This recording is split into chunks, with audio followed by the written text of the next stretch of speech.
The wind over Grenton Hollow had a voice that winter. It didn't howl, not quite. It rasped like breath through split lips. The morning of February 3rd, 1854, that voice carried a stench, lime, mildew, and something else. Something wrong. Mrs. Lottie Green, 63, and still delivering bread on foot through the steep lanes of Wexham Parish, noticed it first. She stopped beside the sagging gate of a house she had not seen opened in over a decade. The house was known in whispers as Elmstead Retreat, a place once run by a religious sect that styled themselves as Sisters of Final Mercy. Lottie's eyes narrowed against the mist, her shawl pressed tightly around her thinning white hair. A curtain had moved, not sharply, not like a person yanking it aside, more like it collapsed inward from age or pressure. And then came the sound. It wasn't a scream, exactly, nor a moan, but it was female, and it was desperate, muffled, low, as if the house itself had sighed in pain. She didn't stay. She left the bread at the gate, turned without knocking, and walked faster than she had in 20 years, straight back to the vicar's cottage. By midday, 4 others had gathered outside Elmstead. Reverend Paul Ellicott, 2 village constables, and the town mason, Edgar Brum. They stood silently in the churned mud of the garden path, each waiting for another to act first. The house stood 3 stories tall, its shutters nailed, its wooden siding bleached soft grey by decades of wind. A crucifix above the door had split diagonally, as if cleaved by lightning. "I don't hear anything," said one constable, a man named Roger Fielding, who had only joined the force 3 weeks prior. Ellicott turned toward the boarded window. "You're not listening the right way." The door had no lock now, just rusted hinges and resistance. When Bram forced it open, a stifled rush of air hit them like rot from a crypt. The constables exchanged a look but stepped inside. It was Reverend Ellicott who found the first sign. A wooden beam in the back parlour had shifted, exposing a segment of wainscoting that did not match the rest. Beneath it, behind the plaster, was a thin cavity no wider than a child's shoulders, but running the length of the hall, and inside that space was cloth, white, stained, pressed flat, and something like fingers. By the following day, word had spread, not just of the discovery, but of the number. The cavity had been one of many. Hidden rooms, false walls, and vertical slots within the very skeleton of the house. What began as a mystery was now a horror too vast to measure. 67. That was the count. 67 female corpses, preserved by lime, silence, and time. No names, no markers, no prayers, just cloth, bone, and what some swore were claw marks scratched into the lathe. The local paper refused to run the full report. It published only a notice. Unsettling findings at Elmstead. Authorities investigating structural anomaly. But diaries and letters from villagers tell the real tale. One letter, penned by a miller's widow named Elsie Crane, reads, "They say the sisters were good women, that they took in the forgotten. But good women don't build houses like that. Good women don't bury the screaming."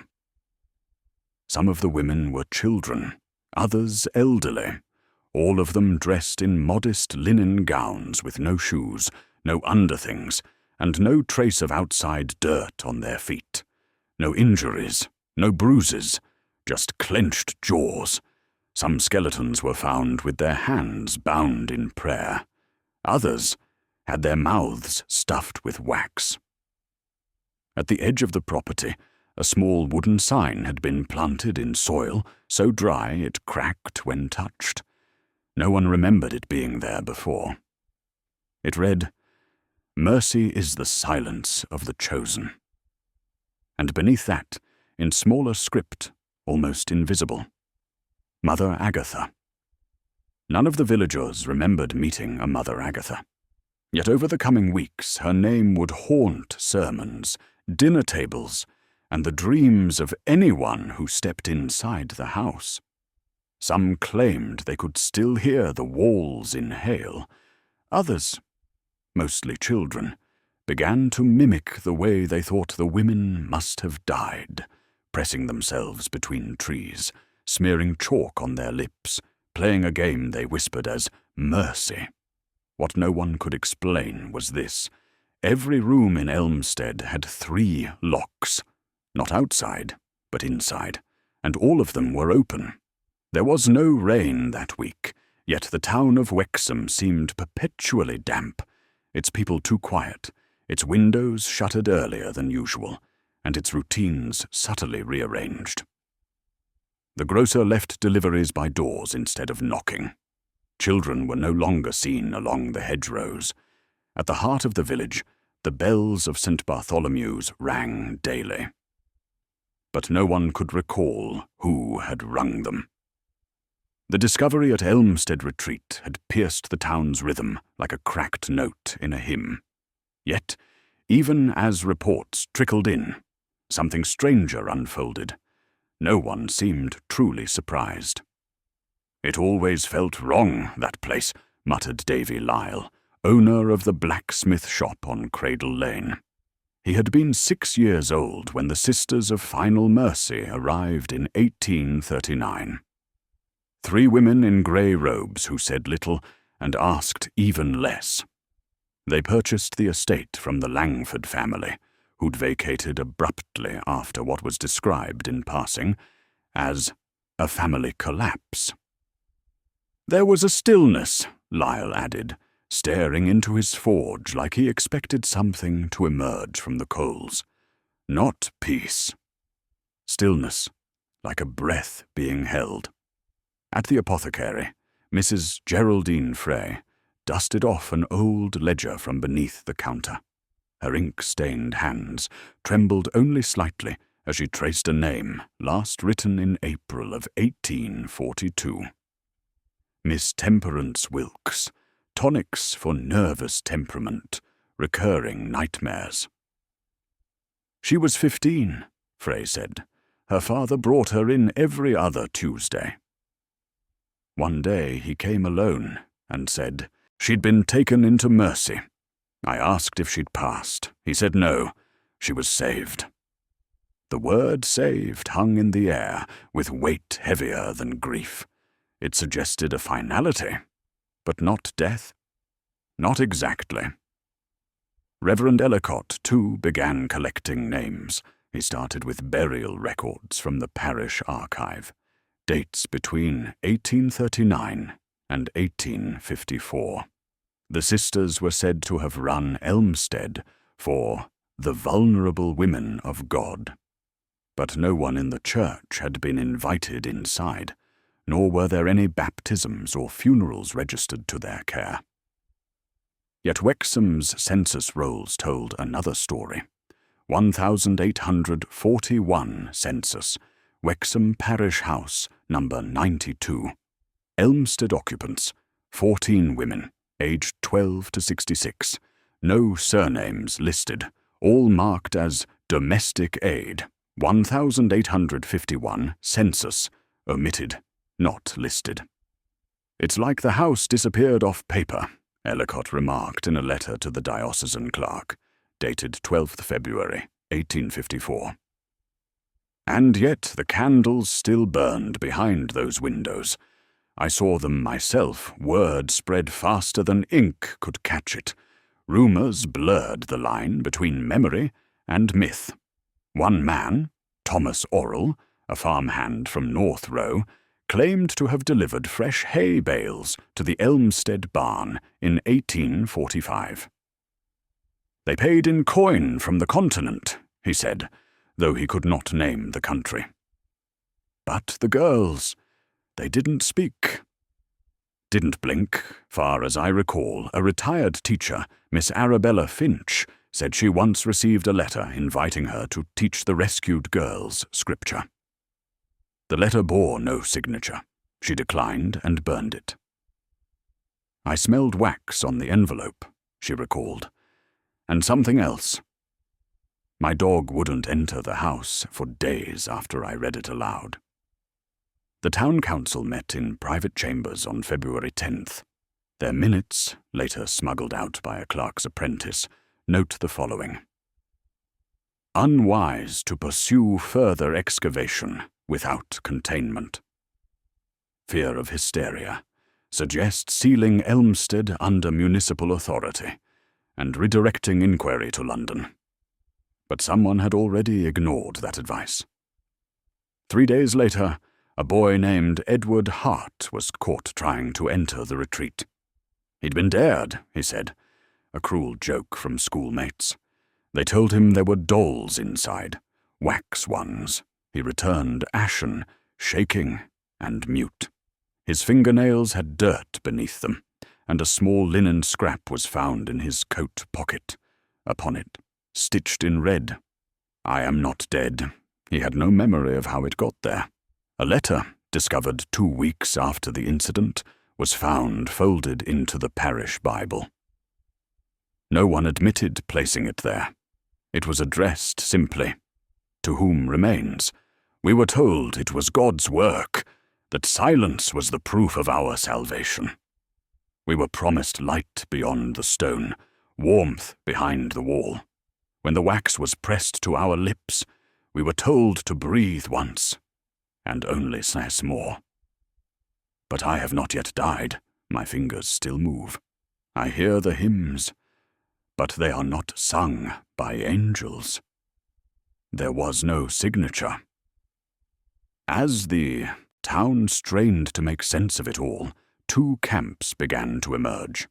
One, led quietly by Ellicott and a few elders, demanded a full inquiry, re-examination of the site, official excavation, and a naming of the dead.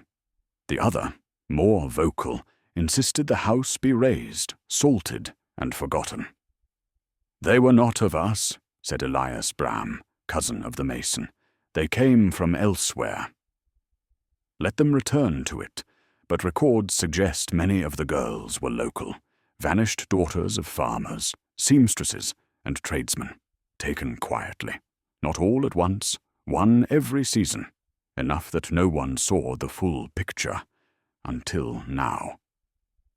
Behind the smithy, someone carved a message into the wooden fence. It was written with a precision unusual for children, and too small for easy reading. It said, "They buried the wrong ones." No one has claimed responsibility, and no one knows what it means. By the end of February 1854, the focus of local inquiry had narrowed to one spectral presence, the sisters themselves. Their arrival had been quiet, like a shadow settling across a table at dusk. 3 women, dressed alike in ash-grey habits with no visible insignia, had appeared in Wexham in late September of 1839. They spoke with plain English, slightly northern in accent, and carried only one document, a letter of transfer bearing the seal of the Archdeacon of Hexham. But when Reverend Ellicott requested verification in 1854, the diocese replied curtly, "There exists no record of transference for any order under the name Final Mercy. The seal presented is not one of ours." This single sentence unraveled the illusion that had stood for 15 years. The sisters had called themselves by first names only: Sister Constance, Sister Rosalind, and Mother Agatha. Of these, only Constance was ever seen regularly in the village, purchasing candles, flour, and once, oddly, 15 feet of hempen rope. Rosalind was glimpsed less often, mostly near the riverbanks, collecting herbs in silence. As for Mother Agatha, No one recalled seeing her clearly at all, only her voice, described by several as measured, deep, or like a schoolteacher in mourning. She was said to speak rarely, but when she did, people listened, even if they could not recall exactly what she had said afterward. According to postmistress Letitia Yu, a thin, meticulous woman of 59, Elmstead Retreat received no outgoing mail between 1840 and 1853. But it received 12 letters in that time, each addressed simply to M.A., Elmstead House, Wexham Parish. Letitia claimed all the letters bore foreign postmarks, some German, some from French provinces, and one with an indecipherable script she believed to be Hungarian. She never opened any, though once she held one up to the light. "I saw no ink inside," she whispered, "only an outline." Like someone had pressed wax seals along the inner fold, a small volume of handwritten pages was recovered during the initial investigation. Tucked behind a false drawer in the retreat's scullery, it was bound in waxed linen and had no title. At the top of the first page, "The Rite of Quiet Mercy," as instructed by the voice in room 3. The pages that followed were unnerving, not sacrilegious exactly, but disordered, liturgical references taken out of context, prayers modified to remove mention of death or suffering, and recurring phrases such as, "Sound is the last lie of the flesh. Breath is the threshold of redemption. True obedience is sealed by stillness." The book was unsigned, but several entries referred to someone called simply the matron. Meanwhile, across town, a young girl named Hester Lorne brought forward something her grandmother had kept hidden for years, a pressed bundle of letters wrapped in lace and tied with what appeared to be twine used for rosaries. The letters were from her aunt, Judith Lorne, last seen alive in 1846 after being taken in by the sisters for what was described as a season of contemplative health. One letter, dated November 12, 1846, read, "Dearest Mamma, the quiet here is very fine. No bells ring, but we know the hours by the wax. They say I am nearly ready. Mother Agatha visits only when the sky is without color. I miss light. They say missing is part of the journey. They say it means the flesh is softening."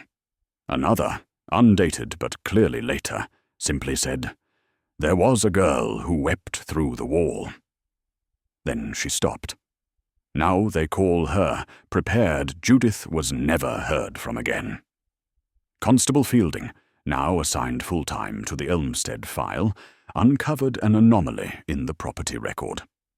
The deed for Elmstead, last legally transferred in 1839, lists the buyer as the Trust of Final Mercy, with no formal address.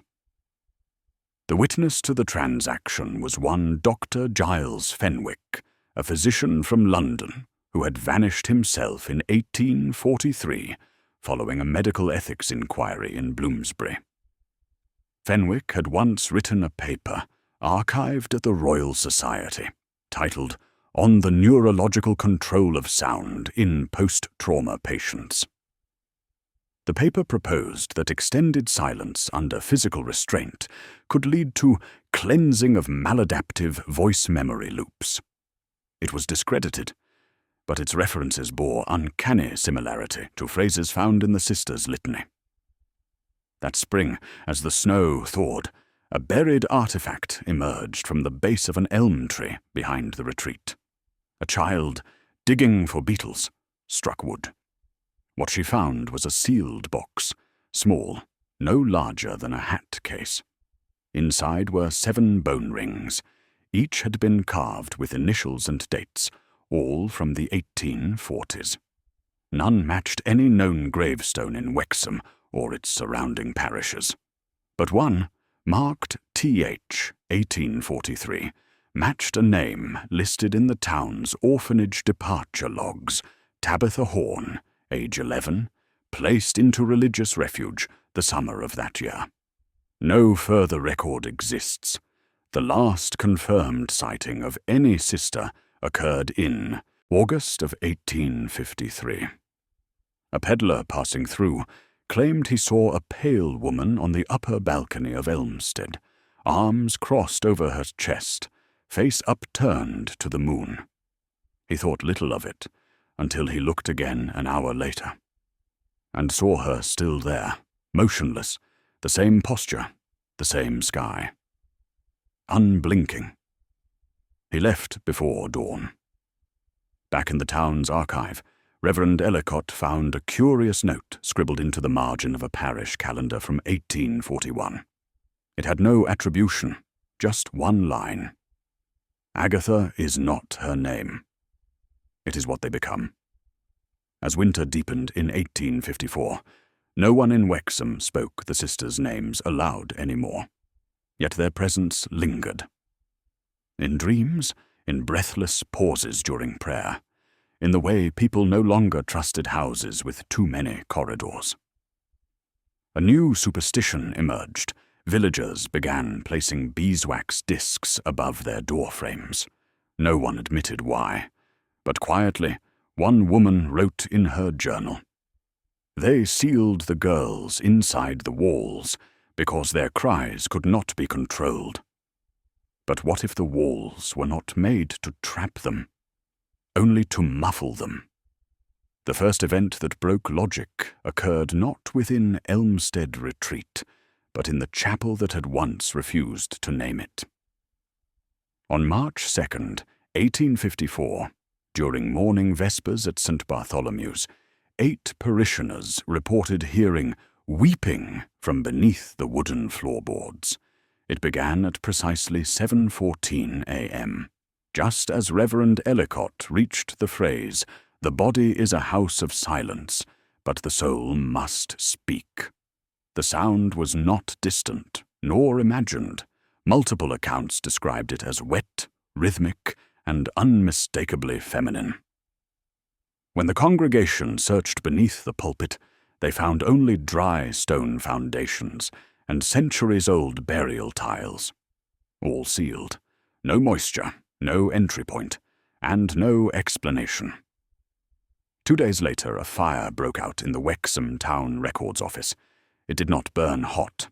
Witnesses described it as cold flame, thin blue tongues of fire that consumed nothing except paper. The walls remained untouched. Wooden desks did not scorch, but a single shelf, marked Census 1830 to 1850, had been reduced to grey ash. The volunteer fireman, a man named Lewis Pycroft, stated in his incident report, "The fire did not burn through the books, it emptied them." When shown one of the singed volumes, a historian from Grenton declared the pages chemically erased, not burned. But the mechanism and motive were unclear. No accelerant was found. On March 10th, a local boy named Jono Wickes wandered into the retreat's overgrown orchard, which had been fenced off since the discovery. He was 9 years old and mute by birth. According to his mother, he returned home pale, shaking, and with soil under his fingernails. Not unusual for a boy. What was unusual was that he was humming, a low, looping melody. When questioned through gesture, he led his father to a clearing behind the orchard's northernmost elm, where he had unearthed a flat, stone marked only by 3 vertical lines. No date, no name, just 3 vertical lines. Under it was a cracked clay vessel containing what looked like a folded piece of cloth. But when it was unwrapped, they found instead a square of pressed beeswax. And pressed into it, like a seal, were words, "Take not the air, hold breath and become Jono did not speak. But that night He carved those same words onto his bedroom wall, backward. Within days, a second anomaly struck. At the old infirmary across the road from Elmstead, long defunct, now used for grain storage, a retired nurse named Harriet Bloom was doing inventory when she came across a forgotten storeroom sealed with a nail-through rope. Inside were 17 glass jars. Each held hair, all braided. Some contained locks still attached to scraps of dried scalp. Each jar bore a date, one per year, from 1839 to 1855, including 1854, which had not yet ended. There were no names, only labels etched into the glass in delicate script. Spoken once, wept twice. No breath, lightless, rose, offered. All 17 were delivered to the constables.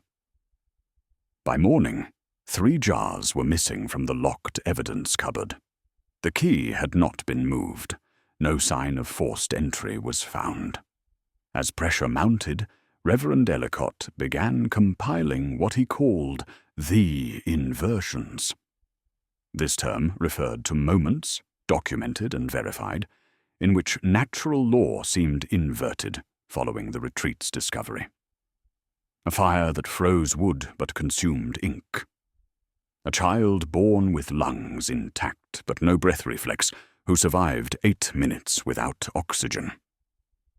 A dog who barked at its own echo, but not at sound. One entry, dated March 19th, described an organist at St. Bartholomew's, whose notes reversed direction when played. Ascending tones dropped, descending rose. The instrument was later examined. No mechanical faults were found. Another entry noted that no birds had landed on the Elmstead roof since the first skeleton was uncovered. Not once. Not even crows. In an attempt to regain control of the narrative, the Wexham Council commissioned Dr. Evo Mortimer, a physician archivist from London's Bethlem Royal Hospital, to assess the townspeople for mass hysteria. His report, dated March 22nd, reads, "The townspeople exhibit no delusions, beyond what would be expected from exposure to a mass grave. However, there exists a disquieting calm, not detachment, but something more willful. A silence cultivated, perhaps ritualized. Children hum in unison, unprovoked. Windows are blacked out from the inside. There is no laughter in Wexham, but no tears either. It is as though they are practicing something." He left the town within 48 hours. His final note was verbal to the constable who escorted him to the train station. "Whatever happened inside those walls, I believe it is still happening." On March 27th, an envelope appeared on the altar at St. Bartholomew's. There was no sign of entry. Inside was a single sheet of vellum, handwritten in brown ink, not faded, but deliberately light. It read, "Forgive us." They asked to leave, but their voices held ruin. "We silenced them for your sake. We used wax. We prayed over the stone. But some still remember how to breathe. We sealed the rooms, but we forgot the chimneys." It was unsigned, but in the lower right corner, in the same script as the jars, "Offered." That night, an oil lamp in the church vestry exploded.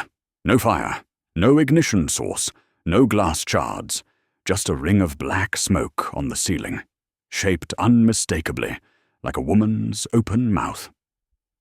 By April 1st, 1854, the people of Wexham had adopted a new custom, humming before bed, low, tuneless, and brief. Mothers taught it to their children without explanation. Shopkeepers closed early and did not speak past sunset.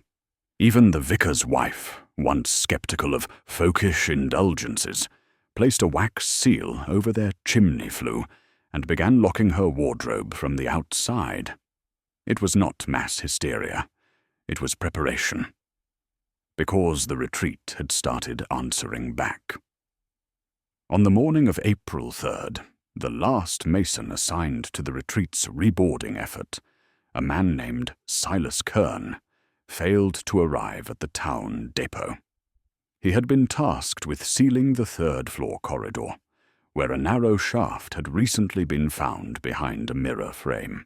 It was not a stairwell, nor a dumbwaiter. It was simply a vertical gap stretching from basement to rafters. According to his wife, Silas left their home before dawn with a hammer, a chisel, and a jug of water. He wore his brown overcoat and boots lined with rabbit fur. He did not return. At 6:12 p.m., 2 constables found his boots neatly placed on the retreat's front step. Inside the building, they discovered the shaft had been filled with hundreds of white beeswax discs carefully stacked in a spiral up the center of the passage. Some were engraved with words, others bore impressions of lips. There was no sign of Silas. Not then. At 9:47 p.m., across town, the school bell rang. The schoolhouse had been closed for 6 weeks. No one was inside. No wind was reported that night, yet the bell rope had been pulled hard enough to snap. When the constables arrived, they found 3 sheets of lined paper scattered on the wooden floorboards beneath the belfry. Each bore a child's handwriting, each in different ink, but all read the same sentence. "They cannot hear us through stone." None of the local children admitted writing them. Some had not yet learned their letters.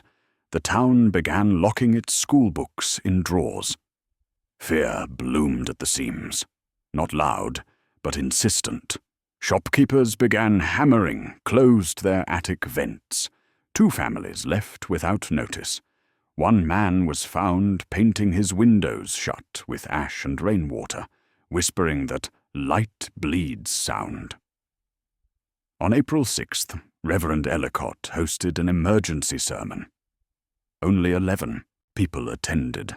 Among the empty pews, he lit every candle in the nave and spoke without notes. "The Lord answers prayer," he said, voice trembling. "But we must be certain whose voice we're using to ask." That night, his wife, Clara Ellicott, reported a dream in which a girl without a face whispered a question into her mouth. "Will you speak for me?" When she awoke, the mirror at her bedside had cracked vertically, without impact. It was April 9th when Mrs. Celandine Huxley vanished, an older woman known for her stiff spine and strict moral tongue. She had long decried the rumors surrounding the retreat as papist melodrama. But that Sunday, she failed to arrive for tea with her cousin, and was later found in her pantry, standing upright, fully dressed, with a beeswax disc clenched between her teeth. She could not explain how it got there. She simply wept. Her hands had been dipped in tallow and bound behind her back with her own curtain cords. The house was locked from the inside. She moved to a hospital in Grenton and never spoke again. The town voted the next day to burn Elmstead Retreat. The vote passed narrowly, 42 to 37. But no one volunteered to light the fire. Even the constables refused. Instead, they hired 3 outsiders from Ashcombe, labourers with no ties to Wexham. They arrived on April 12th, carrying torches, pitch, and 3 casks of kerosene. They did not leave that night. At 11:03 p.m., a witness across the field claimed to see the upper floor of the retreat flicker with light. Not firelight, but a pale blue glow that gathered, then dropped, like a breath held and released. By dawn, the men were gone. Their cart remained, horses still tethered. Inside the cart, tucked beneath a folded tarp, authorities found a narrow sheet of parchment, damp but intact. It read, "We were wrong to try." The walls will not forget. We were inside before we knew we had entered. There was no signature. But stamped at the bottom was a circle of wax with 3 lines etched through it. The name Tabitha Horn resurfaced that week. A gravestone bearing her name was discovered in Barrowfell, 46 miles north, in a disused cemetery tied to an abandoned monastery. The headstone read, Tabitha Horn, born 1832, died 1843. She spoke, she paid, yet no burial records exist, no death certificate, and Tabitha, as previously uncovered, had been listed in Wexham orphanage records in 1843, the very year etched on her stone. More disturbingly, the grave was empty. A broken doll's head was found in the earth below. Etched along its scalp in microscopic lines, she breathes still. On April 14th, one final horror arrived. Silas Kern's body was found, entombed upright inside the retreat's cellar wall, beneath the floorboards of what had once been the sisters' chapel. He had not rotted. He had not moved. His hands were pressed to his own mouth, fingers locked in rigor.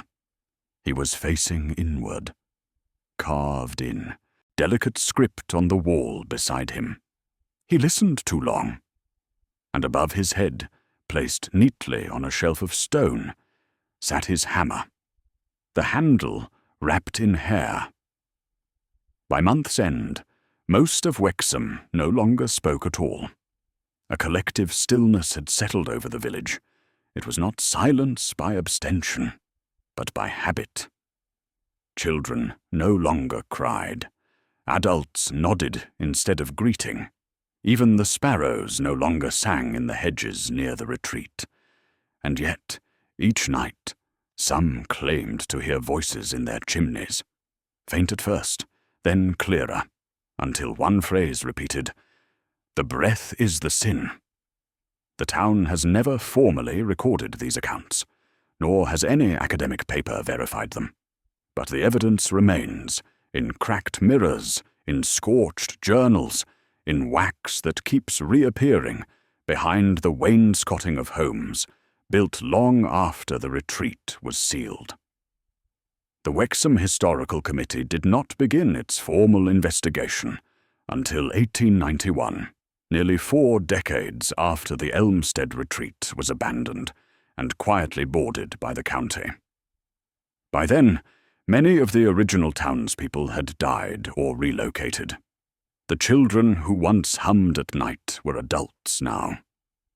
Most unwilling to speak of what had happened, some refused to admit it ever occurred. But history has a way of leaving seams, faint threads in pages, marginal notes, inconsistencies in land surveys, misplaced letters. It was in these forgotten corners that the horror revealed its roots.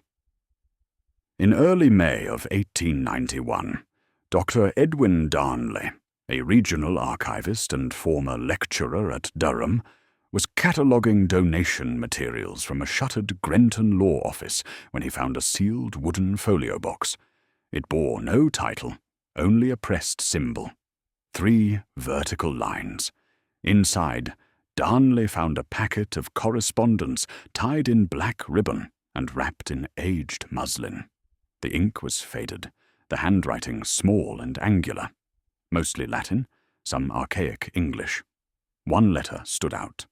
It was dated August 3rd, 1796, and addressed to the Custodian of the Quiet Order, Kent Cellar, Wexham Vicariate. The body of the letter read, "The final sermon was delivered without incident. The girls have begun their withdrawal fast, though one cried for her mother this morning. We soothed her with the rite of still breath. Sister Agatha believes the rebellion is now fully purged from the collective. Only 3 remain to be folded. We have buried the forbidden pages beneath the cornerstone, as instructed. None but the mute may inherit this place. Their lungs do not lie. The letter was signed only S.R. Darnley traced the reference to a now vanished sect known as the Quiet Order, a fringe religious community believed to have operated throughout isolated regions of northern England from the late 1700s through the mid-19th century. Their philosophy was unclear. No official records of doctrine exist. But one theological pamphlet from 1802, housed in the University of York's rare books collection, contained a handwritten marginalia next to a passage about resurrection. It read, "The voice is the wound by which sin re-enters. Seal it, and the soul may pass unspoiled." The pamphlet itself was unremarkable, but it had once belonged to Dr. Giles Fenwick, the same man who notarized Elmstead's property transfer in 1839. His personal copy bore a wax stain on the inner cover, shaped like an open mouth pressed in profile. A deeper mystery surfaced when an old probate inventory from 1844 was discovered in the county archives. The estate belonged to Matilda Horne, an unmarried woman of means who died of natural quiet, a phrase unfamiliar to medical certifiers of the period. Among her listed possessions was one peculiar item: cabinet box containing names of the offered, kept under linen in cellar. Not to be opened, the cabinet itself was never recovered. But years later, in 1903, renovations at the former Horne residence uncovered a hollow beneath the hearth. Inside, a leather pouch with 17 slips of vellum, each bearing a girl's first name, a date, and the word offered. Several names matched prior victims identified at Elmstead. One, however, Beatrice C., 1841, matched no known record in Wexham, but did appear in a parish confession log from a neighbouring village dated July 1842. The entry read, "Mrs. Carraway claims she delivered her sister's child, Beatrice, to the sisters across the ridge. Said they promised cleansing. Later learned Beatrice was not seen again. Feels guilt, but cannot undo obedience." The confession was unsigned. The name Carraway does not appear again in local records. Meanwhile, an aging member of the Wexham Council, Edward Leach, 81, blind in one eye, offered Darnley an artifact long kept hidden in his family, a pocket watch, brass, not ticking. Inside, under the glass cover, was a curled piece of hair sealed in resin and a miniature etched on copper. The image, a staircase with no handrail, descending into darkness. On the back of the case, inscribed in a slow, nervous hand, "She followed the hymn downward."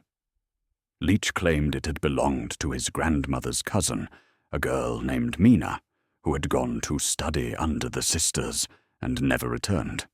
"She hummed even in her sleep," he said. "After she vanished, no one hummed in our house again." The final and most damning clue came from beneath Elmstead itself.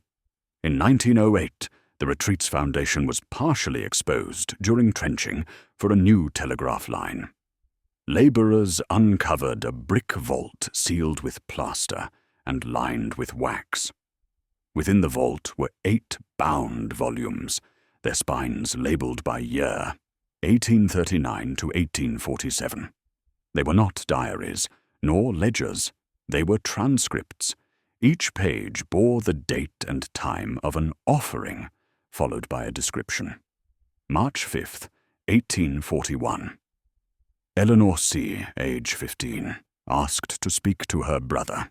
Given an hour of stilling, mouth sealed at 6:15, sound ceased at 6:22. Nails blooded from wall scratch, burial planned for wall cavity 7C. Another, dated December 9th, 1844. 2 resisted. Twin girls, unnamed, wax applied during song. 1 continued vocalizing after seal, Quire increased volume, walling complete by 9:40. Volume 7 contained a break in pattern. There, in a hurried, trembling script, "We have misjudged breath. It is not the enemy. It is the alarm. They scream not from rebellion, but from recognition. The walls listen back." The final page bore only a diagram. 3 circles interlocking, surrounded by the words, "Sanctum via silentium." Underneath, pressed in with dry fingers, "The Wexham Committee buried the vault again." The volumes were archived, sealed, and marked under restricted theological inquiry. As of this writing, they are housed at an undisclosed facility maintained by the Diocese of Hexham and Newcastle. No official statement has ever been made, but one page was leaked. A photo of the diagram appeared in a fringe journal in 1976, alongside a short article titled "The Forgotten Rite of Sealed Breath, Echoes of a British Monastic Tragedy." The journal folded after its second issue. Today, little remains of Elmstead Retreat. The structure was razed in 1913, its stone used to build a railway depot that no longer stands. But near the edge of the former orchard, one tree, an elm, remains rooted. Its bark, if studied closely, reveals 3 vertical scars. Locals say the tree does not grow leaves until midsummer, no matter the warmth of spring. Some believe it breathes differently. By the spring of 1910, most believed Elmstead had been forgotten. The land was unsold, the retreat razed, and the story reduced to a local cautionary tale rarely shared outside Wexham. But truth has a way of pulling back the curtain, not loudly, but precisely. That April, a group of surveyors from Telegraph South and Midland were tasked with measuring land gradients for a proposed telegraph line reconnecting rural parishes. Wexham, with its low water table and high elevation ridge, was one such site. They were not told of Elmstead. No records marked it, but their instruments began to fail within a 60-meter radius of the old orchard. Compass needles spun, altimeters dropped by 3 feet in a still field, and the theodolite used for triangulation tilted exactly 5 degrees east, no matter where they set it. Foreman Gareth Hollow, a veteran of 20 years with the firm, returned alone the following evening to take manual readings. He left a note with his assistant stating, "Likely magnetic interference. Will cross-check with analog method tonight." He never returned. 3 days later, his boots were discovered, placed side by side on the edge of the elm tree's shallow root crown. Beneath the bark, someone had carved the phrase, "He tried to measure what should not move." His field notes were recovered from the satchel found nearby. The last page read, "It sounds like breathing." Measured at 14-second intervals. Coming from under the ground, by May, county officials were dispatched to assess the site. They sent a small team of civil engineers, 1 botanist, and a liaison from the Church of England. At 2:14 p.m. on May 9th, during the core drilling procedure, a hollow cavity was struck at a depth of 14 feet. No soil collapse occurred, but the drill, upon removal, emerged coated in a thick, translucent wax. A strange smell followed. Not rot, but something described in the report as sweetened iron, like blood and roses. Several engineers refused to continue. The church liaison, a man named Father Peter Hawthorne, remained behind that night. He kept a detailed journal, fragments of which survive. His entry from that evening. "I walked the orchard alone at 11 p.m. I could feel my ribs pulse, not from fear, but resonance, like a tuning fork. I whispered the litany of quiet, which I have not said since seminary. The words came unbidden. At precisely 11:47, the elm tree exhaled. I felt it, not with ears, but with pressure. The candle I carried bent sideways in its flame. And then I heard her. She said, "You buried the wrong ones." Father Hawthorne was found the next morning in the orchard's shallow trench, arms folded across his chest, mouth packed with beeswax. The medical report stated no physical trauma, no signs of struggle. His larynx was intact, but his lungs were empty, not collapsed, not punctured, just void. Within weeks, the Royal Geological Society requested access to the site. It was denied. Instead, a decision was made quietly to backfill the cavity and designate the land as protected marshland, citing unstable soil integrity and unsuitable substrate for civic development. But a worker from the backfill crew smuggled out a single object, a ring, made of glass, fused with ash. It had no joint or break. Embedded inside were hair fibers, braided into the shape of a 3-petaled flower, etched around the inside in needlepoint font. Last breath held. She became the worker. A man named Thomas Vexley reportedly sold the ring to a collector in Leeds. 3 months later, he was found drowned in a shallow pond, lungs unfilled with water. The coroner's note read, "He did not breathe water. He simply ceased to breathe at all." The elm tree was cut down in 1913, under the pretense of fungal rot. But when the saws reached the heartwood, they found a cavity inside the trunk. Perfectly cylindrical, approximately the size of a small child curled in prayer.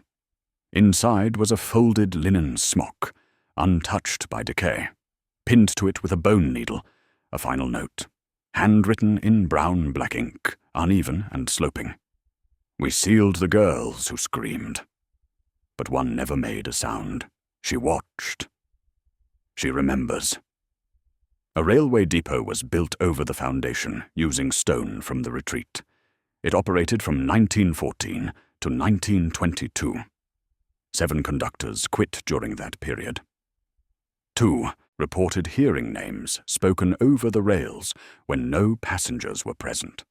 1 engineer claimed the air pressure in the operator's cabin would drop suddenly, like someone was inhaling everything at once. The depot burned in 1923. No cause determined. Today the land is quiet. A sign reads, "Wexham Orchard Reserve, no public access." But those who live nearby still note oddities. Dogs do not bark there. Candles burn unevenly. And during the coldest nights of winter, when fog pools low to the ground and chimneys go unused, locals say you can hear the faint murmur of humming, always just behind you, and always in 3-beat rhythm. One woman, a teacher who passed through the area in 2009, recorded ambient sound for a field project on rural silence. When she played it back, there was only one thing on the tape: breath, measured, held, then cut short. Today, Elmstead Retreat no longer exists, not in stone, nor beam, nor steeple. Its foundations lie buried beneath a shallow stretch of protected land, designated as a wildlife corridor by the Wexham Parish Council in 1954. No monument marks it, no plaque. Only a wrought-iron gate, rusted and sealed, stands at the edge of the former orchard path. A gate that leads nowhere.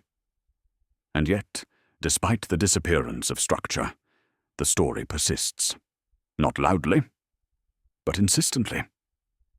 In 1978, a doctoral candidate named Rowan Ellicott, great-grandson of Reverend Paul Ellicott, submitted a thesis to Durham University titled "Vocal Suppression Rituals in Rural Northern England," a study of pre-Victorian ecclesiastical deviance.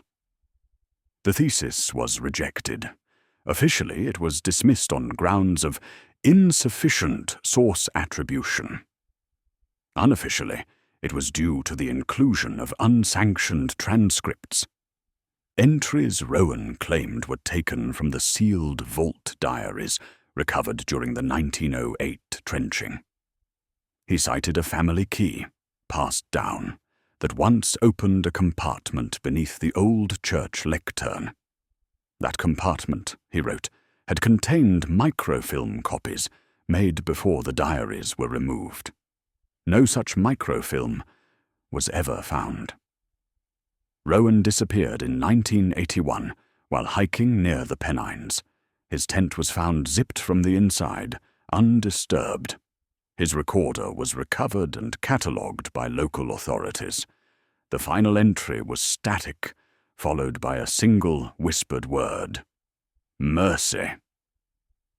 In 1993, a maintenance worker assigned to rewire the basement of the Wexham Historical Archive discovered a collection of wax seals hidden in the insulation above a storage cavity. Each was pressed flat and wrapped in linen. None had adhesive. They appeared designed to be placed over mouths, not envelopes. The seals were catalogued, tagged, and forgotten for 20 years. Until one researcher, Dr. Lillian March, began matching their impressions to death records. Of the 67 wax seals, 61 corresponded exactly with documented women and girls who vanished between 1839 and 1854.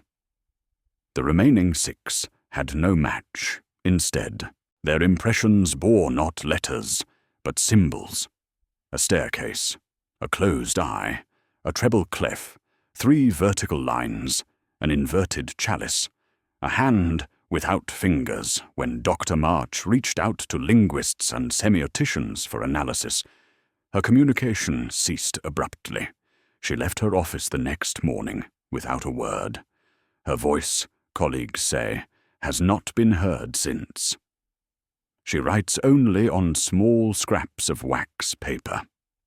The chimney theory, as it came to be known in fringe circles, suggests that the Sisters of Final Mercy believed air, breath itself, was not a gift, but a conduit. That sound allowed trauma, memory, or possession to spread from one soul to another. This theory proposes that when the walls of Elmstead were sealed, the sisters failed to consider the narrow vertical structures left open. Chimneys, flues, root shafts, all of which lead back into the homes of the village, into the mouths of the living. It may explain why, for decades, certain homes in Wexham experienced mirror fog in rooms without heat, or why children were reported humming in their sleep without ever being taught the tune. One journalist, Angela Price, writing for the Northern Record in 2006, attempted to track the descendants of the retreat's victims. Her draft article, never published, included the following line: "Of the 67 known girls, only one line continues uninterrupted today. All others disappear before the second generation." Price vanished in 2007, en route to an interview in Grenton. Her last phone call was to her editor. She left one message: "The tree is humming." No one can say with certainty whether the events of Elmstead Retreat were the result of religious extremism, a psychological experiment cloaked in doctrine, or something more unknowable. The archival evidence points to ritualized vocal suppression. The testimonies suggest supernatural consequence. The soil suggests no disturbance. The air, however, continues to suggest something else.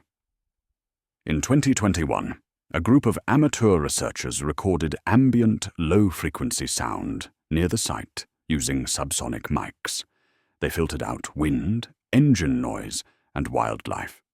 What remained was a faint, rhythmic pattern. Not a voice, but not random. A forensic audiologist noted it resembled controlled diaphragmatic contractions, typical of prolonged breath retention, the kind trained singers or divers use. And yet, it came from no identifiable source. One final document remains, archived in a private collection, location undisclosed, but referenced in a confidential catalogue donated to the British Library. It is a letter, postmarked from Wexham in 1855, addressed to the Bishop of Durham, and signed with 3 letters, M.A. We did not silence them. We transformed them. We removed the wound and replaced it with watchfulness. They no longer scream, Bishop. They echo. They echo through breath, through space, through the stone. They do not cry for help. They ask you to remember when the breath is still, the truth will return. Wexham is quiet now. There are no graves for the 67 women, no sermons for the vanished, no names chiseled into parish ledgers. But in some homes, particularly older ones with original stone fireplaces, residents still report a draught that comes not down from the chimney, but up from it, a reverse exhalation.